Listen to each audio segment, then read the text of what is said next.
Tervetuloa aikamatkalle 25 vuoden päähän. Tässä podcastissa me käymme läpi, mitä tapahtui television, elokuvien ja musiikin maailmassa 25 vuotta sitten. Syventyen joihinkin ja toiset ohittaen täysin. Minä olen Kaitsu ja mukana muistelemassa on Joose. Viikko 31, 2. elokuuta-8. elokuuta ja no, ei tuolla Jenkeissä vielä mitään tavannut. Siellä ollaan edelleen kesämeiningillä. Kylmät ringit ja Stargateit ja Slidersit siellä vielä pyörii. Ja meidän telkkarissa sitten ykköseltä tuli maanantaina tämmönen elokuva kuin Elonkorjuu, Harvest. Eksoottinen thrilleri, jossa eriskummallisten tapahtumien sarja raastaa Meksikossa taustatutkimusta tekevän käsikirjoittajan painajaismaiseen vehkeilyjen ja viettelysten verkkoon. Vuodelta 1993 ja Miguel Ferrer näyttelee tässä pääosia tai pääosaa. Harvey Fierstein ja niin keisari itse. Niin. Mä muistan ton aina ekana kyllä Robocopista ton kaveri. Joo, siitäkin kyllä. Kaverilla oli bileet, kunnes se sai granaatin pöydälle. Mutta eipä tosta hirveästi ole sanottavaa. Kolmoselta tuli sitten Minun Afrikkani Out of Africa. Tenhoava rakkaustarina, jonka osapuolina ovat kahviplantaasin omistava paronitar, englantilainen lordin poika ja huikenteleva aviomies Afrikan maisemissa. Elokuva perustuu kirjailija Karen Blixenin elämänkertoihin. Ja tämä on Sidney Pollackin ohjaama Meryl Streepin ja Robert Redfordin elokuva vuodelta 1985. Tämä on varmaan ensimmäinen kesäelokuva 4 jaksoa, josta on kuullut puhuttavan, tai tiesin suunnilleen, että ketkä on pääosissa ja kuka on ohjannut. Joo, mutta et varmaan ole nähnyt.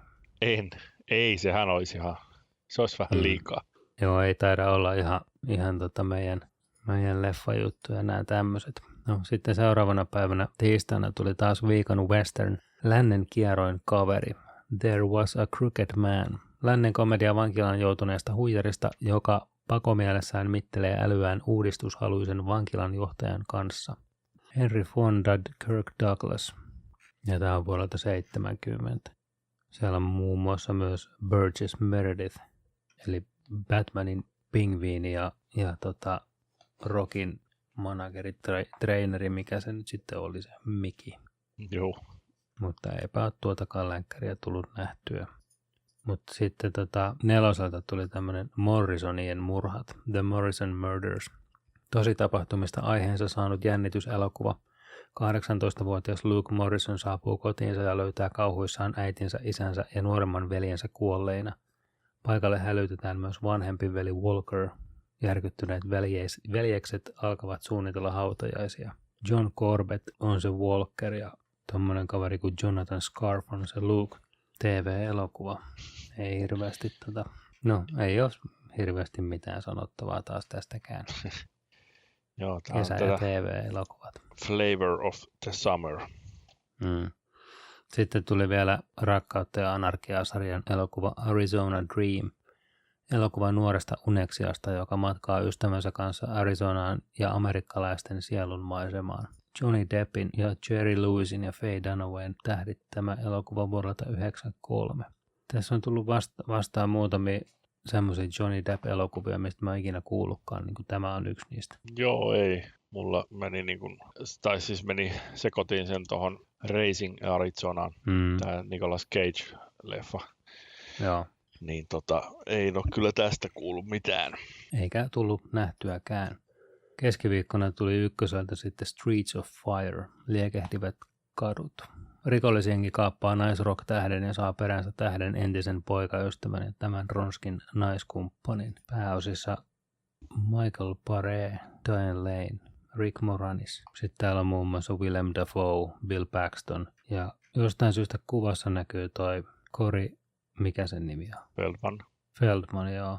Mutta sitä ei näy mun mielestä tässä Topcastissa ainakaan. No ainakin pinottu näyttelijäkaarti. On vuoden 1984. No voi tuossa pyörii toi traileri, niin Willem Dafoe on jännän näköinen kaveri tässä leffassa. Mutta hei, Michaelilta tuli tämmöinen dokumentti, kun Tähtien sota alkaa taas. Mä löysin tämän YouTubesta, mä katoin tämän ja siinä tämmöisenä juontajana oli oli semmoinen toimittajan oloinen kaveri, joka tuntuu vihaavan Tähtien sotaa. Tai mulle ainakin jäi semmoinen kuva. Sitten siinä haastateltiin erilaisia tämmöisiä faneja. Oli muun muassa sen Kukunorin myyjä. Sitten oli joku liimatukka tuossa Kampin liukuportaissa tai rautatieaseman liukuportaissa, en ole varma kummissa. Se oikein valitti siinä, että kun vanhat Tähtien sodat oli niin hyviä, niin miksi piti tehdä uusia. No, siinä oli kyllä hippunen profeetallista viisautta, mutta sitä ei silloin vielä tiety. Niin, mutta näin jälkikäteen katsottuna, niin toi antaa kyllä niin semmoisen kuvan siihen, minkälainen tyyli ihmisillä oli. Sehän oli muun muassa, oliko se Finkinon joku tämmöinen levityspäällikkö vai mikä se nyt olikaan, en muista. No jos se löytyy YouTubesta, niin kyllähän se pitää katsoa, koska... Se löytyy nimellä Tähtien sota riehuu taas. No niin, korva merkitään se. Tämä on esitetty 4.8.99. Tämä on ihan mielenkiintoinen. Lukasia haastatellaan vähän ja sitten siinä on tämä kaveri, joka suunnitteli ne korut siihen episodin 4 ja kaiken maailman. Sitten on tietysti lähikuvia leluista ja valomiekoista ja tommoset. Niin tämä on 20th Century Foxin markkinointipäällikkö, joka tässä on yksi näistä haastateltavista. Ja siltäkin muista mitä se kysyttiin, mutta se oli se, että en mä voi vastata tähän näin. Sekin, no kato itse, tiedät sitten. Joo, katon ehdottomasti. heti tänään. Koska tuollaista en muista, että olisi silloin. En mäkään muista. Vaikka leffaa kuitenkin odotti aika kovaa. Ja... Niin se alkaa vielä sillä semmoisella klipillä, missä niinku porukka jonottaa lippuja tennari edessä. Ja sit sieltä tulee yksi kaveri, joka on ostanut ensimmäiset 50 lippua. Siis se oli niinku ihan...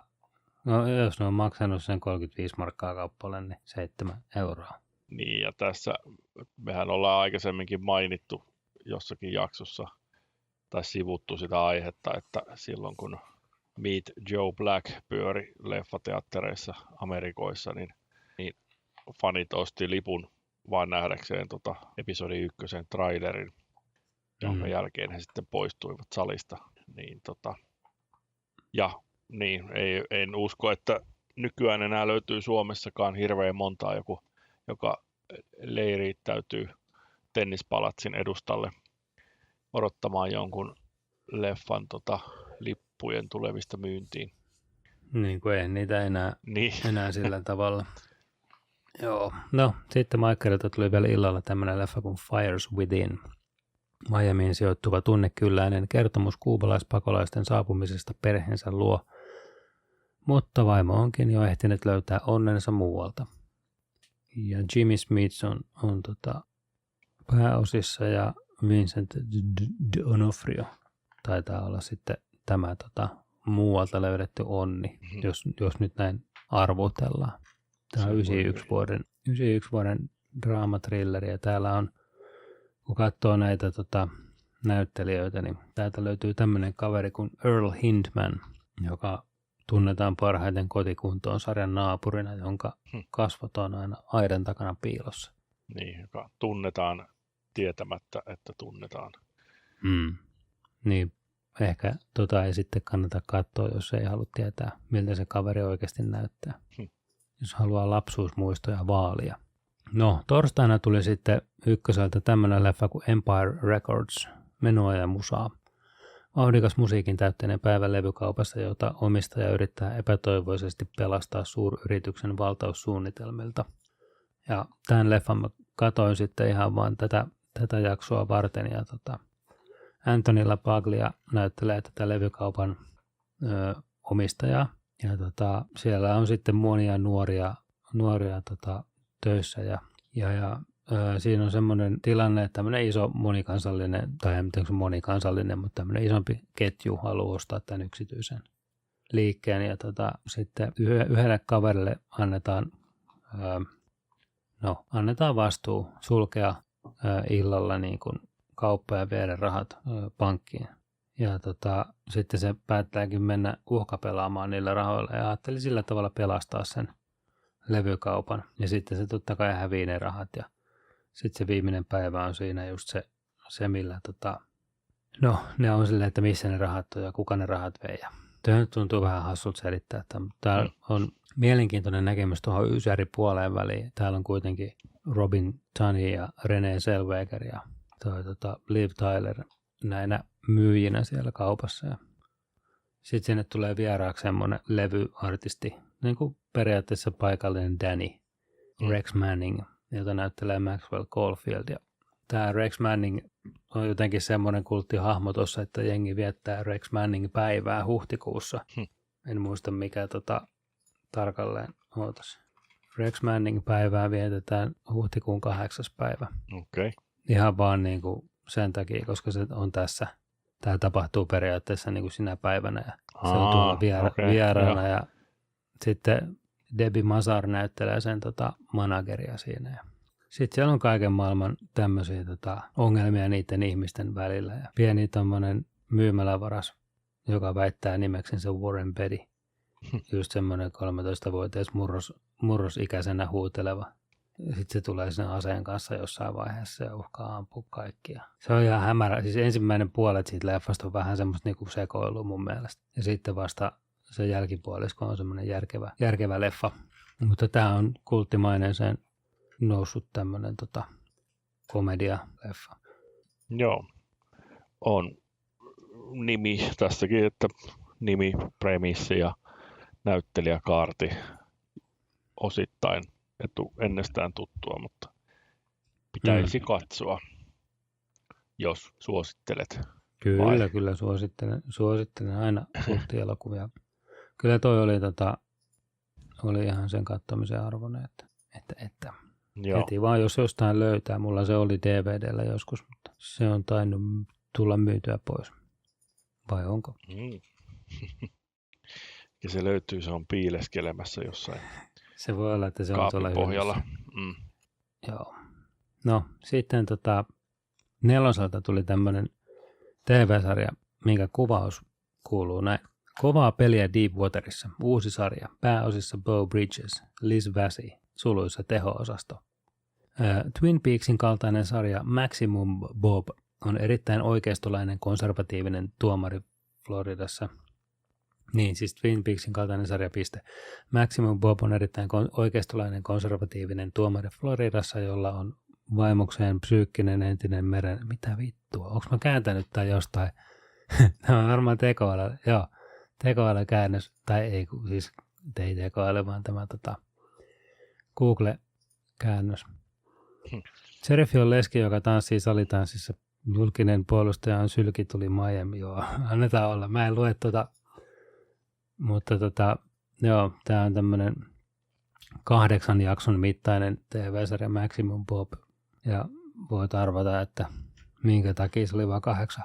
Mutta se, että se storyline on nyt Twin Peaksin kaltainen. Niin tuo, että vaikka sen ton jonkun käyttäjän, IMDb-käyttäjän tarjoama tiivistelmä kautta synopsis tosta, niin jota olit tuossa käännöstyön pohjalta lukemassa, niin vaikka se lukee englanniksi, niin ei se vaikuta yhtään, ei se aukea yhtään sen enempää.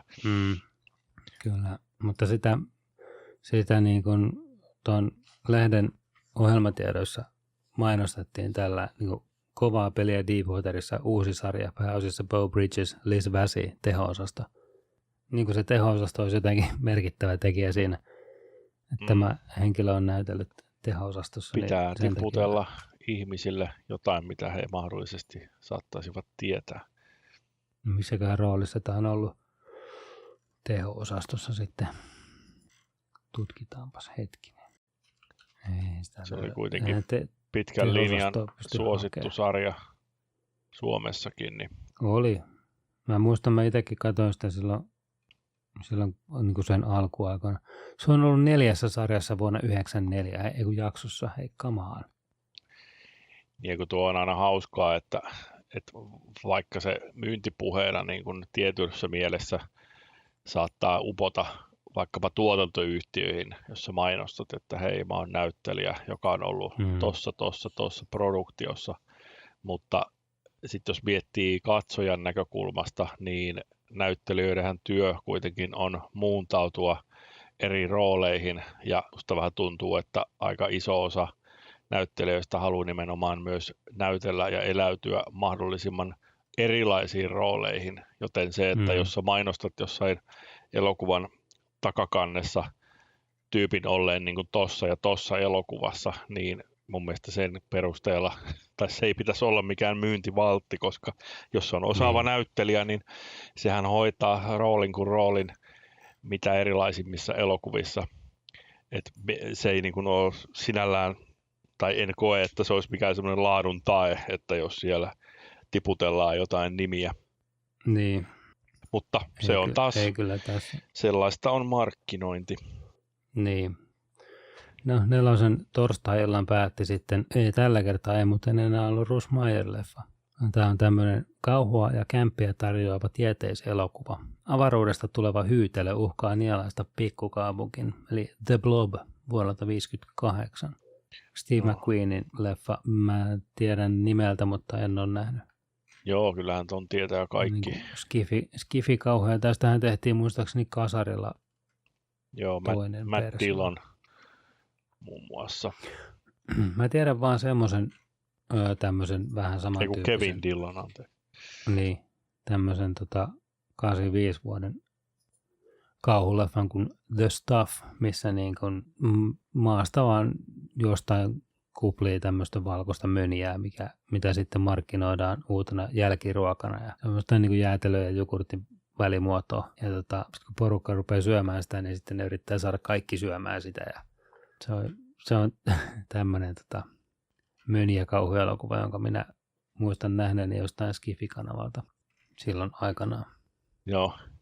Pitäisi katsoa uudestaan. Se jostain syystä jäi mieleen toi leffa. Ja kun aiemmin mainitsit kuitenkin ton Robocopin, niin mutkan kautta 6 astetta tätä The Blobia, niin siinä 88 uudelleen filmatisoinnissa niin on mukana myös Paul McCrane, joka on Robocopissa ja ollut nähtävästi myös ihan Robocopin ei mitään, se oli vaan archive footage, mutta on alkuperäisessä Robocopissa. Niin itse kun näen kaverin naaman, niin se leffa tulee heti ensimmäisenä mieleen. Jos mä muistutan mieleeni, kuka se on. Ai toi. Se näytteli Emilia siinä. Kyllä. Mies, joka jäi auton alle ja räjähti 1000 paskaksi. Kuka voisi unohtaa? Se on yksi. No, kaikki muistaa, jos et ole mikään Robocop-fanaatikko, niin siinä on kuitenkin ne kourallinen kohtauksia, jotka niin kaikki muistaa siitä. Eli se on tietenkin se, kun päähenkilön elämällä leikitellään. Niin se oli se Paul Verhoevenin Jeesus-vertaus. Ja 70s, 80s ja 90s showin Red tekee sitten tämän. Oliko se 80s No en tiedä onko 80s, mutta nyt on tullut myös 90s show, missä hän on mukana. Voit uskoa, että mä oon kattonut. Okei. No mä en ole kattonut 70-luvun jälkeen sitten niitä. Mutta niin, siinä muistetaan tämän päähenkilön ampuminen, sitten tämän pääpahiksen ääntely, sitten kun Emil jää auton alle ja tietenkin Ed 209, kun se menee tai tulkitsee lakia siinä demovaiheessa väärin, niin kaikki muistaa nyt ainakin ne kohtaukset.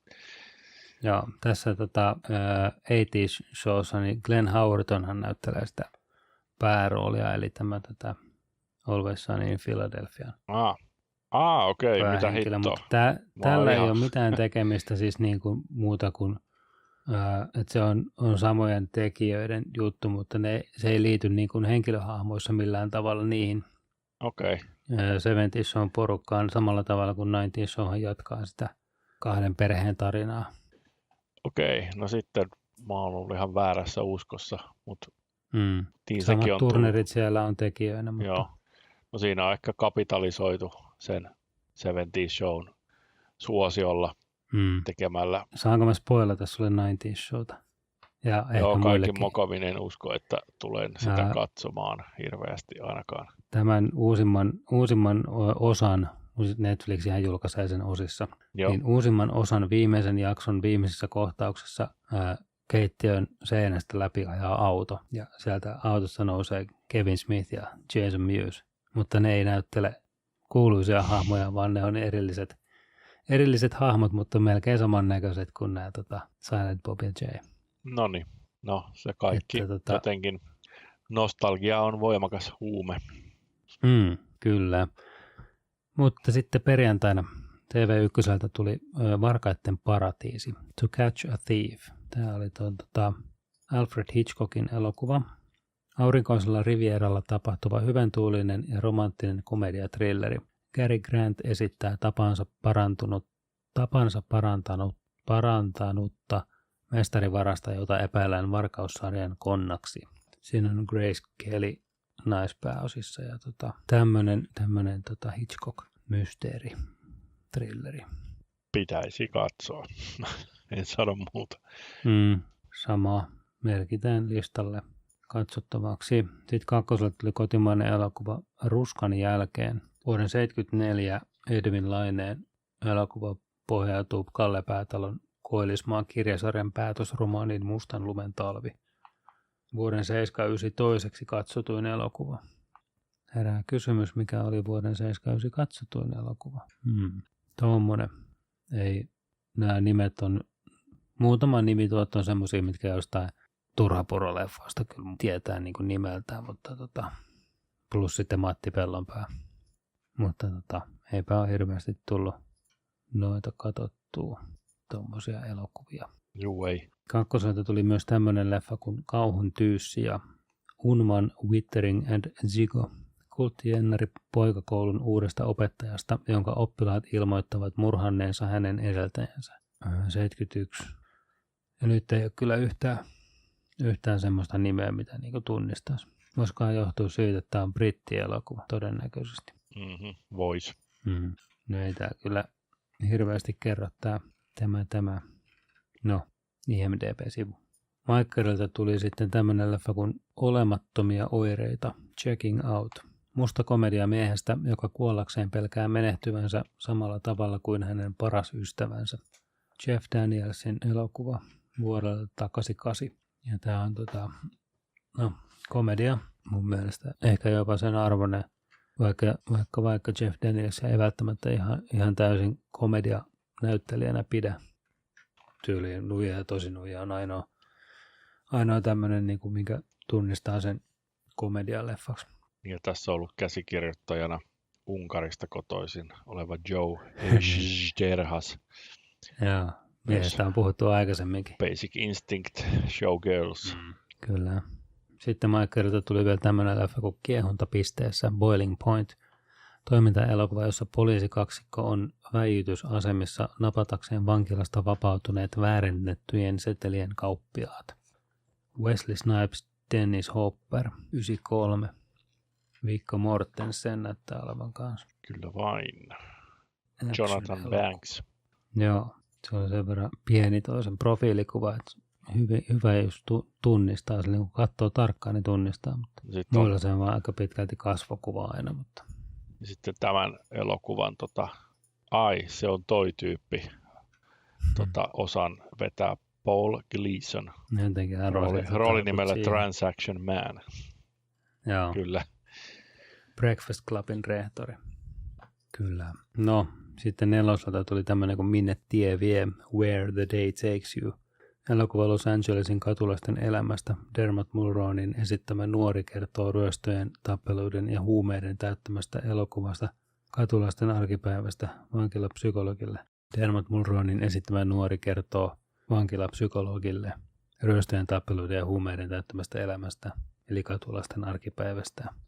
Meni hetki aikaa, että ymmärsi, mitä tuossa lukee. Robert Knepper on muun muassa tässä, ja Laura San Giacomo ja Sean Astin ja Will Smithkin näyttää olevan. Ricky Lake, Lara Flynn Boyle, Kyle MacLachlan, Adam Baldwin, Alyssa Milano, David Arquette. No tässähän on vaikka kuinka paljon tommosia isompia näyttelijöitä. Joo. Kyllä. Eipä se. Sitten tuli vielä neloselta Bay City Story. Elokuva San Franciscolaisesta television rikosreporterista. Hän tuntee San Franciscon kuin omat taskunsa, samoin sen asukkaat, olipa kyseessä alamaailma tai kaupungin vaikuttajat.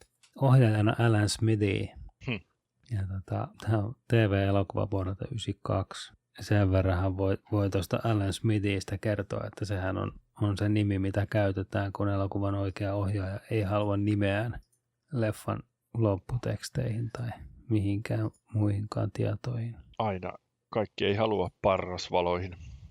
Mutta kerrotaanko, kuka se on se oikeasti se ohjaaja? Löytyyköhän semmoista tietoa? Ei ainakaan helposti. No, ei kai sillä ole väliä. Jos se on kerta niin paska leffa, niin ei sitä tarvitse sitten katsoakaan. Lauantaina sitten Maikkarilta tuli Strange and Rich-niminen elokuva. Jännityselokuva pikkukaupungin poliisipäällikkönä uransa aloittelevasta Dave Strangeista ja poliisi Jerome Richistä selvittämässä asukkaiden rauhaa järkyttänyttä murhaa. No, tässä ei kyllä hirveästi ole mitään tietoa. Ohjaaja on Arvi Liimatainen ja pääosia näyttelee Ron White, James Iwasuk. Siinäpä ne. Tämä Arvi Liimatainen taisi olla kanadalainen suomensukuinen kaveri. Ja missäs me nyt mennään tuolla? Neloselta tuli tämmöinen leffa kuin Ihmelääke, Medicine Man. Nuori naispuolinen kasvitieteilijä saapuu Amazonin sademetsään tuomaan lähetystä tunnetulle syöpään lääkkeen löytäneelle kasvitieteilijälle, joka ei ole antanut kuulua itsestään mitään 3 vuoteen. Ja tämä taisi olla Sean Connerin elokuva. John McTiernanin ohjaama seikkailuelokuva. Onkohan tämä semmoinen kun Indiana Bond-leffa sitten Indiana Jones Senior viidakossa. Hirveästi ei ole tässä näitä näyttelijöitäkään mainittu, mutta onko nyt 10? Joo, 10 näyttelijää koko elokuvassa. Tuntuu hassulta, kun Tiernan on kuitenkin aika isojen elokuvien ohjaaja. Niin en tiedä. Voisi olla ehkä ihan katsomisenkin arvoinen. Sitten tämä lauantai-illan päätti 4. Ed McBain Timanttimurhat. Eli Ed McBain's 87th Precinct Ice. Ja tässä Joe Pantoliano muun muassa näyttelee. No, on periaatteessa ainoana nimekkäänä näyttelijänä. Sitten hypätään sunnuntai TV1 39 askelta, 39 Steps. Hitchcock-jännäri, jonka sankari sotkeutuu vakoilujärjestön kuvioihin. Eli tämä on vuoden 1935 Hitchcock-elokuva. Eipä ole tullut nähtyä tätäkään Hitchcock-elokuvaa.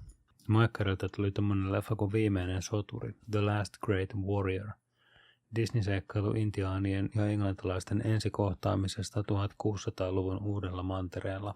IMDb:ssä tämän nimi on kuitenkin Squanto, A Warrior's Tale, mutta ei täällä mitään ihmeempiä näyttelijöitä. Täällä on Mandy Patinkin, eli tämä You keep using that word. Inigo Montoya. Niin. Sitten on Michael Gambon, joka, eikö se näytellyt jotain Harry Potterissa? Kyllä, Dumbledore, eikö se ollut se alkuperäinen niin näyttelijä? Ei, kun se on kuollut 23, niin se on sitten toinen Dumbledore. Se alkuperäinen hän kuoli sen ekan jälkeen. Joo, eli niin päin, joo. Ja sitten on tämmöinen kaveri kuin Mark Margolis. Mulla ei ole mitään muuta tietoa tosta kaverista kuin, että se oli Ace Ventura 1. Ace Venturan vuokranantaja. Ja sitten on tuommoinen tuttu nimi kuin Julian Richings. Eli tämä Supernaturalin hevosmies nimeltä Kuolema. No mutta sanotaan, että Mark Margolis niin itselle taas, tai no niin kuin varmasti suurelle osalle, niin Breaking Bad ja Better Call Saul. Kyllä. Hän on siinä. Tuossakin jos menee sen tuonne IMDb-sivulle, niin ensimmäisenä tuossa videolla, mikä pyörii, niin näkyy just se kohtaus Ace Venturasta, missä se tulee siihen taakse ja se kuiskaa sen korvaa tai on silleen, että Ventura! Mihin toi vastaava? Yes, Satan. No, hänellä on semmoinen intensiivinen luukki kaverilla. Ja... Kyllä. Sitten Michaelille tuli tommonen leffa kuin Miespaholainen, Sleeping with the Devil. Tosipohjainen jännitysdraama tarmokkaasta sairaanhoitajasta, jonka elämä muuttuu painajaiseksi. Kun hän rakastuttuaan vanhempaan miljonäärimieheen ilmoittaa tälle onnellisena olevansa raskaana. Vuoden 1997 yllätys TV-elokuva. Edesmennyt Shannon Doherty näyttelee pääosaa ja sitten miespääosaa näyttelee tämmöinen kaveri kuin Tim Matheson, joka on muun muassa Delta-jengissä ollut Se on vähän tommonen that guy. Hmm.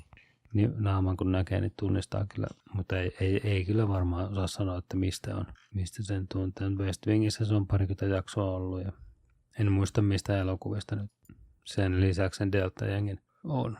Ja sitten Bonnie Bartlett, joka nimi on tuttu. Tuo on jonkun äitiä näyteli jossain. Niin, se oli Twinsissä. Näytteli sitä niinku Stallone niinku Schwarzeneggerin ja Danny DeViton äitiä. Siitä mä tunnistan tämän. Mutta muita nimiä täältä ei löydy. 4. näytti sitten tämmöisen leffan kuin Kesäleski, The 7-Year Itch, Marilyn Monroe. Kesäleskeksi jäänyt kustannustoimittaja uppoaa eroottisiin fantasioihin, joissa naiset eivät voi vastustaa hänen vetovoimaansa. Billy Wilderin ohjaama ja kirjoittama. Ja tämä oli se elokuva, mistä tuli tämä kuuluisa hame korviin kohtaus. Joo, kaikki tietää sen. Vaikka ei tietäisi, mistä leffasta se on. Kyllä. Täällä ei silleen niinku muita mainittavia nimiä ole täällä kästissä muuta, kun täällä on tämmöinen kaveri kuin Oscar Homolka. Tirski. Ja sitten on tommonen Carolyn Jones, joka näytteli Morticia Adamsia 60-luvun Addams Family TV-sarjassa. Mutta muuten on niinku jotain tuommoista 50-luvun settiä, niin ei hirveästi sano meille. Sitten sunnuntai-illan päätti tämmöinen jännityselokuva, jossa liikemies tyttärensä kanssa saapuu Los Angelesiin. Tytär joutuu panttivangiksi ja isältä vaaditaan kovia. Eli viime hetkellä Nick of Time. Hei, Johnny Depp-elokuva. Christopher Walken. Ja toinen tällä viikolla. Täälläkin on tuttuja nimiä, mutta ei kun osaa sanoa, mistä tuo niin nimet on tuttu. Tämmöinen niin naisnäyttelijä kuin Roma Mafia. Jostain syystä tuo nimi niin kuin tuntuu jotenkin tutulta. Oli 90-luvulla. Oli kyllä monessa mukana se just, kun TV-sarjoissa. No Profiler, varmaan siitä mä sen tiedän. Se on ollut siinä 82 jaksoa. Eli todennäköisesti aika lailla jonkin sortin isommassa roolissa. Se on varmaan siitä alkuteksteistä jäänyt nimi vaan mieleen. Mutta joo, noita Deppin ysärileffojakin voisi jossain vaiheessa katsella, jos vaan jostain löytää niitä. Niin. Ihan mielenkiinnosta. Kyllä. Mutta musiikkipuolella Hartwell Areenalla oli Backstreet Boysin 2 keikkaa, 2. ja 3. päivä. Varmaankin ihan loppuun myyty. En ollut siellä, mutta muistan kyllä. En ollut minäkään. 3.8. Patsy Cline sai tähden Hollywoodin Walk of Famelle ja Patsy Clinen tunnetuimpia biisejä hän on Crazy, joka en muista onko Fallouteissa esiintynyt, mutta on kuitenkin ihan hyvä tommonen chibale. Ja Dingon parhaat nousi sitten listan kärkeen ykköspaikalle. Totta kai. Pitäähän nyt joka vuosikymmenellä olla Dingon comeback. Oli siinä sitten muita kuin Neumannin mukana tai ei. Niin. 5.8. oli sitten Olympiastadionilla mestarit, eli Kirka ja Pepe ja mikä tää on, Hector ja Pave, mestarit. Mulle tulee aina vintiöiden sketsit mieleen noista. Ja mä oon varmaan johonkin aikaisempaan jaksoon leikannutkin sen. Mestarit reen alla. Jutun, minkä Juha Veijonen vetää juisena siinä. Sitten pelipuolella tämmönen peli kuin Soul Calibur julkaistiin Japanissa Dreamcastilla. Ootko pelannut koskaan Soul Calibur-sarjaa? En tiedä, mutta muistanko mä nyt väärin, että oliko tää jotenkin vaikea peli? No jotenkin muistikuvaa tai semmoinen fiilis on joku osmoosin kautta tullut, että siinä olisi vähän semmoista Battletoads-henkistä haastetta. Joo, en ole pelannut noita tommosia pelejä hirveästi ja Battletoadsiakaan en ole pelannut silleen niin kuin sanotaan, että 3 minuuttia ja sitten menee hermo. Siinä vaiheessa, joo, en mä tätä halua pelaa. No sanotaan, että siinä iässä muistaakseni omat vanhempani niin elettiin niin kuin ala-asteen loppuvaiheita ja 8-bittisen Nintendon pelien hinnat oli niin kuin lähtenyt niin laukalle, että saattoi joutua niin kuin 800 markkaa niin kuin pulittaa jossain sokoksella uudesta pelistä mikä oli ihan käsittämätöntä. Mutta niihin aikoihin niin he sitten sanoi, että voidaan vielä johonkin väliin yksi peli saat ostaa, että seuraavaksi sitten niin joudut kyllä kerää itse rahaa, että me ei kustanneta. Tämä nyt voi olla vähän ylimitoitettu tämä 800, mutta muistan niin kuin joskus jonkun pelin nähneen. Euroa. Niin, jonkun pelin muistan nähneen, että oli niissä hinnoissa. Kuitenkin elettiin siinä lama-ajassa 90-luvulla. Niin. Et lähempänä ehkä 600 ja sitten jossain vaiheessa muistan, että ne oli päälle 400 markkaa. Okay.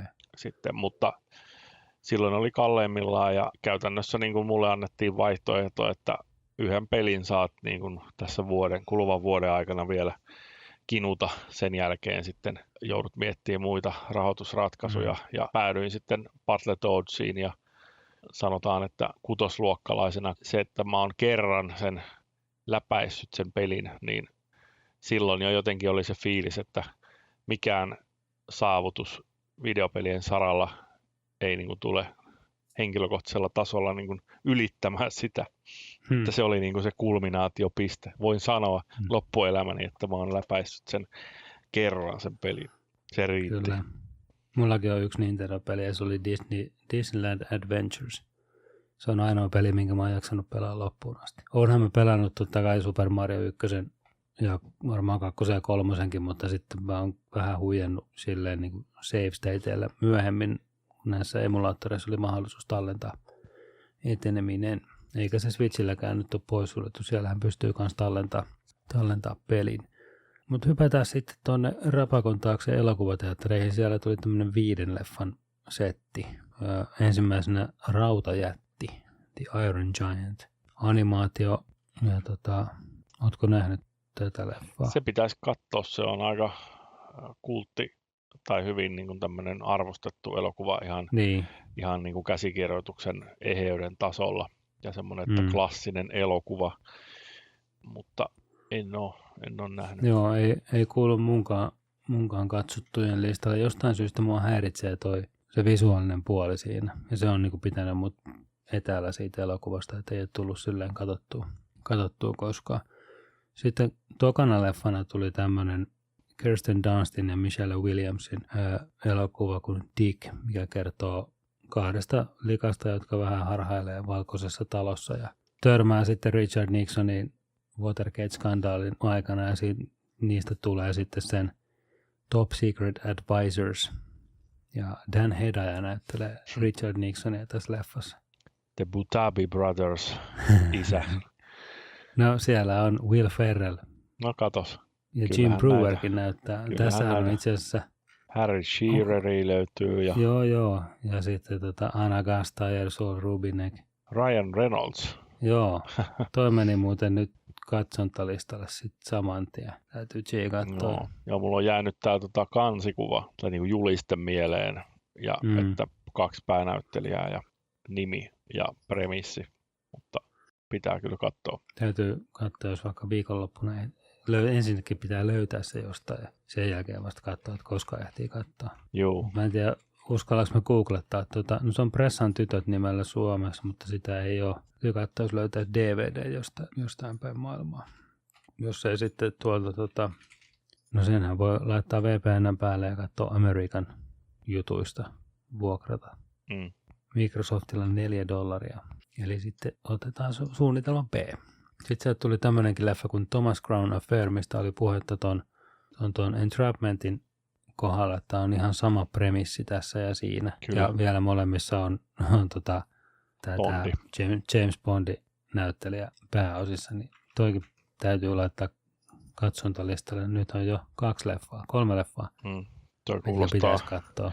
No niin, kuulostaa aina tämmöisiltä elokuvan tekijöiden, joko tuottajan tai ohjaajan tai käsikirjoittajan baari-illan loppuvaiheen niin kuin vedonlyönniltä, että otetaan nämä muutamat faktat ja katsotaan kumpi meistä tekee paremman leffan näiden perusteella. Tai sitten tässä on käynyt just silleen, että sitä on kaupattu ja se on skipattu, mutta sitten on jäänyt mieleen ja pyydetty joku toinen tekemään samasta se on se premissistä. Todennäköisin vaihtoehto. Jos realismiin pureudutaan. Niin, 4. leffana oli sitten tämmöinen, mikä on tullut nähtyä pariinkin otteeseen kuin 6. aisti. M. Night Shyamalan elokuva, jossa Bruce Willis, Haley Joel Osment ja Toni Collette näyttelee. Tuosta nyt sen enempää varmaan viitti vielä höpistä. Se on tulossa meille kotimaan teattereihin jossain vaiheessa ja voidaan sitten siitä tarkemmin höpötellä, kun sen aika on. Sanon vain, että se on häpeilemätön apinointi Disneyn lastensarjan yhdestä jaksosta, se juoni. Okay. Ja se paljastus siinä. Näin cracked.com muistaakseni kertoi joskus yli 10 vuotta sitten. Pitääpä pureutua siihen, en muista siitä sen tarkemmin. Joo, no tehdään siitä erikoisjakso, niin voidaan sitten pureutua sen paremmin. Vielä 5. elokuvana oli tämmöinen elokuva kuin Mystery Man, Ben Stillerin, muun muassa Ben Stillerin tähdittämä. Täällä on vaikka ja kuinka monta. Siellä on koko kööri. Niin, tämä kertoo tämmöisestä amatöörisupersankareista ja tämä on kyllä ihan hyvä leffa. Kyllä. Suosittelen. Joo, silloin kun vaikka tässäkin Ben Stiller on vaan pääosassa, mutta niin. Silloin kun kaveri on hyvänä päivänä, niin on kyllä ollut mukana komedian saralla niin kuin todella loistavissa jutuissa. Tropic Thunder tietenkin lukeutuu niin kuin ehkä yksi, no ainakin top 5 komedia-elokuvien joukossa. Niin, se on ohjaajana ollut myös Sähköputkimies elokuvassa. Ja sitten on tietysti tämä Fokker-trilogia, mikä kanssa kannattaa mainita, jos näitä niin kuin. Ja viimeisimpänä, eikä todellakaan vähäisimpänä, niin TV-sarja Severance. Niin Shoutoutti on kyllä yksi minut vanginneista TV-sarjoista, eniten vanginneista TV-sarjoista pitkään aikaan. Ja juuri tällä kuluneen viikon aikana viime viikon aikana selvisi, että jo kohta 3 vuotta itseään odotuttanut kakkoskausi, niin julkaistaan ensi vuoden tammikuun 17. päivänä, joka on osuvasti henkilökohtainen syntymäpäiväni. Niin, se on hyvä synttärilahja sulle. Kyllä. Sulle sitten siinä vaiheessa. Joo, no ne oli ne Amerikan elokuvat ja sitten meidän teattereissa oli tämä jo aikaisemmin mainittu Tähtien sota episodi 1 Pimeän uhkaa. Ja no siitähän me olemme höpötelleet tämän erikoisjakson, joka löytynee tuolta bonusosiosta. Kyllä. Spotifyn puolelta. Voi veljet. Hieno teos. Siitä lisää toisaalla. Kyllä. 25 vuotta sitten on podcast, jossa 2 kaverusta keskustelevat 25 vuoden takaisista televisioon, elokuviin ja musiikkiin liittyvistä tapahtumista heidän näkökulmastaan. Jos haluat lähettää risuja, ruusuja tai vaikka terveisiä, niin lähetä ne meille osoitteeseen 25 vuotta sitten @gmail.com. Kiitos kun kuuntelit tämän jakson.